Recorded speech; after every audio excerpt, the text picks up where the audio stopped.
At this time, Philadelphia seems to be calm, and Pete's family of 4 is driving on the street.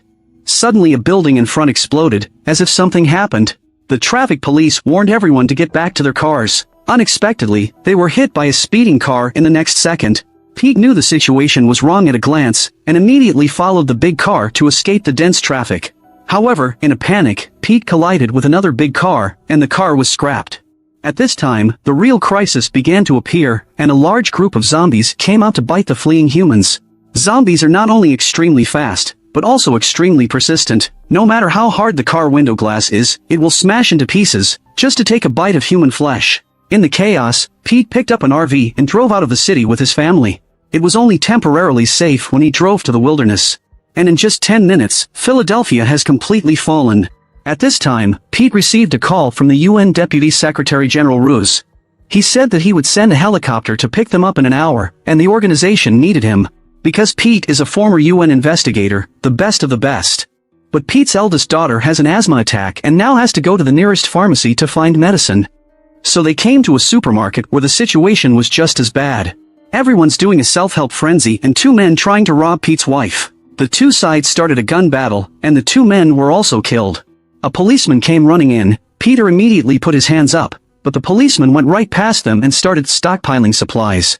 After the Pete family came out of the supermarket, they found that the caravan had been stolen. To make matters worse, recalled and said that the situation has changed. It is impossible for the helicopter to arrive in an hour, and it will be tomorrow morning at the earliest. Pete could only take his family to the nearest apartment for temporary shelter. After getting rid of many zombies, the Pete family was taken in by a Mexican family on the 7th floor. Pete suggested that the Mexican family go with him. Based on his experience, there is a high probability that they can only receive a boxed lunch if they wait to die, but the Mexican family finally decided to stay indoors. Pete didn't say any more, and started to organize his equipment, tied a sharp knife to his gun, and tied books to his arm. It's early morning and Pete's family is out.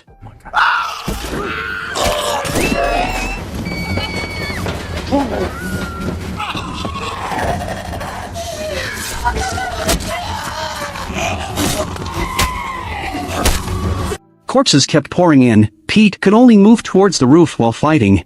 But normal people can't run away from zombies after all, so Pete broke up alone to buy time for his wife and daughter. Let them go upstairs first. Pete was crushed by a zombie. At the critical moment, a shot was fired, and the zombie fell to the ground with a headshot. It turned out to be a child from a Mexican family. It turned out that not long after Pete left, the zombies came to the door, and only this child escaped alive.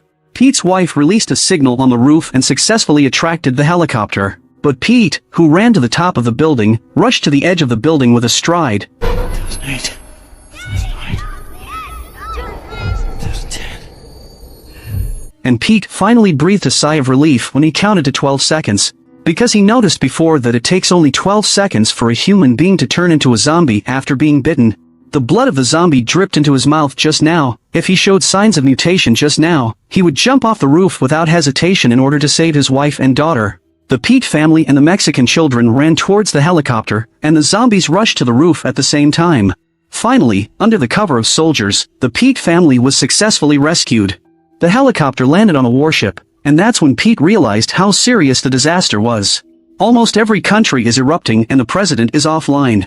This warship is equivalent to the interim government of the United Nations, but no one knows what kind of virus it is. But they learned that the word zombie was first mentioned in an email sent by Camp Humphreys in South Korea.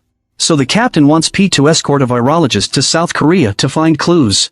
Pete resolutely refused, and the captain told him to leave if he didn't go, because there are no idlers on board. So Pete set off with the expert, who seemed confident.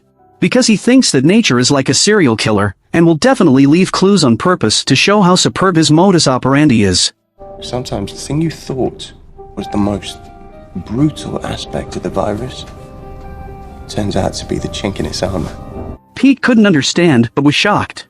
However, when the plane just landed, a group of zombies swarmed up. The expert turned around and ran to the plane in fright, but slipped and fell and the pistol went off at the same time. The U.S. troops stationed around heard the movement and rushed to support them immediately, leading them into the base. The garrison commander told Pete that the zombies would be affected by the noise, bullet headshots and fires could kill them, hitting the body would only slow them down. Although the expert is gone, the task must continue. The captain said that the first person who discovered the zombie virus was a military doctor. The man was sent to investigate the death of a soldier, and then he was bitten, and the doctor who was infected with the virus came back and attacked his patient. The garrison shot and burned to kill all the zombies here, but also completely destroyed all the paper clues here. But what is interesting is that the lame soldier was standing among the zombies at that time, but no zombies attacked him. There's a CIA agent in the barracks. He first demonstrated how North Korea stopped the virus from spreading. That is, within 24 hours, the teeth of 23 million people were pulled out, and the infection tool of zombies was cut off. Then the person said that a few days before the outbreak of zombies, Israel built a high wall and completely blocked the country. Pete wants to know more. Why not go to Jerusalem to find a man named Jurgen? So Pete is now rerouting to Jerusalem. They had to refuel the helicopter before they set off. Pete and Garrison rode their bikes in the direction of the helicopter. However, when heading towards the helicopter, Pete's phone rang, and the zombie was instantly awakened. Although the plane was successfully refueled in the end, Pete also boarded the helicopter. But the garrison covering them all died. After arriving in Jerusalem, Pete put others on standby on the plane, went down to find someone himself, and promised to come back before dark. Pete asked Jurgen how he discovered the virus, but the answer was that they intercepted a communique from an Indian general saying that Indians were fighting zombies. This is too outrageous. How could national politicians build high walls because of these two words? This is thanks to the 10th law of the Israelites. That is, if 9 people see the same information and agree on the conclusion, the 10th person has to object and try to find evidence against it, and Jurgen is the 10th person. Therefore, Israel at this time can become the only country in the world that has not been attacked by zombies, and is even accepting foreign refugees. After all, one more human means one less zombie. At this time, the rescued refugees are singing in unison, celebrating the survivors. There are even 2 girls who picked up the microphone and sang. Thousands of zombies roamed outside the wall. They were irritated and attracted by the noise, and began to rush towards the high wall. The zombies piled up the human ladder and piled up to the top of the wall at a speed visible to the naked eye. It's too loud. It's too loud.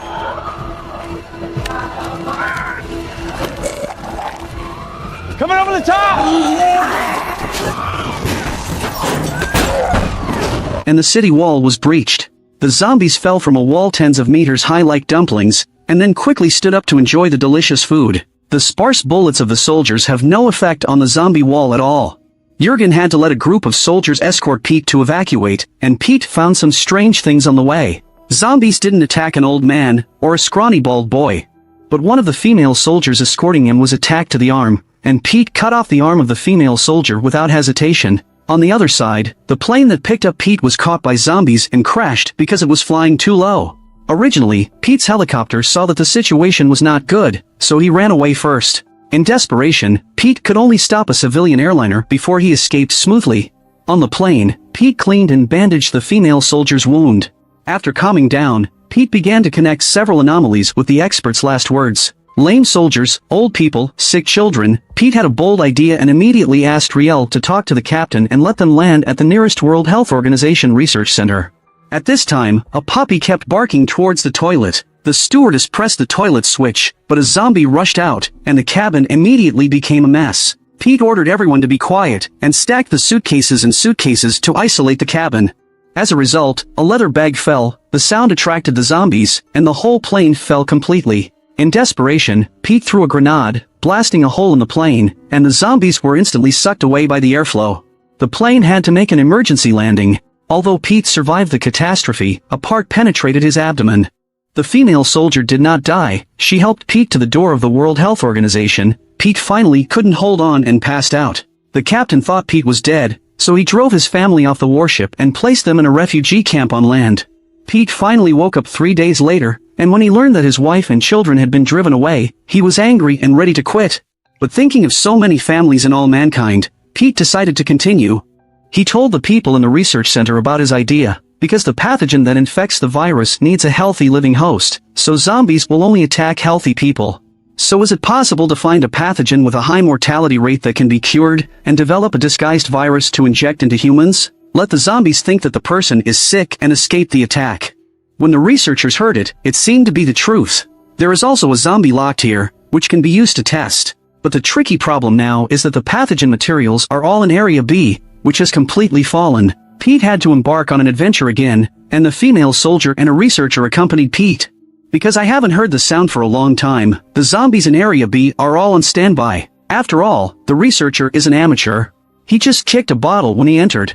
Fortunately, there are no zombies nearby. Then they stepped on the glass slide carefully, trying to slip away from the zombies. The researcher accidentally turned around and bumped into the cabinet, attracting a zombie in front of him, and the female soldier shot him in the head. The loud noise activated all the zombies. Pete slammed on the stairs, making noise to draw the zombies to his side. Asking female soldiers and researchers to take samples, Pete cleverly used the structure of the room to get rid of the zombies, and then used weapons to kill two chemical old men one after another. However, when the researchers found room 139 where the samples were stored, they found that there were still many zombies around, and they had to return to Area A. Open the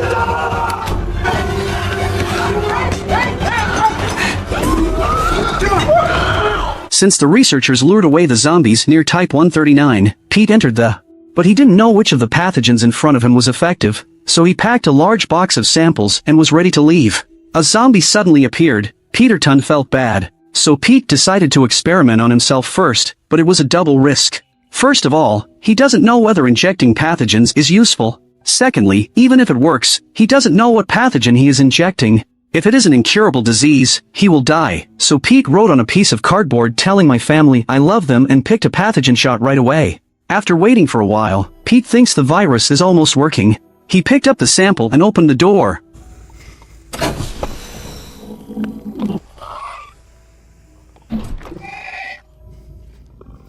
Pete walked past the zombies like an invisible man. Then he drank a can of Coke, released all the cans, and made noise to attract the zombies.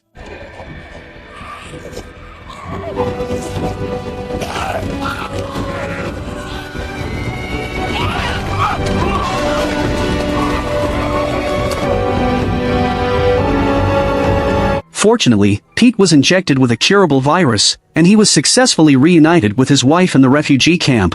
At the same time, the World Health Organization also produced various camouflaged vaccines, which were airdropped in large quantities to all parts of the world, and started the anti-killing of zombies. And those areas that can't get the vaccine in time also have their own ways to fight zombies.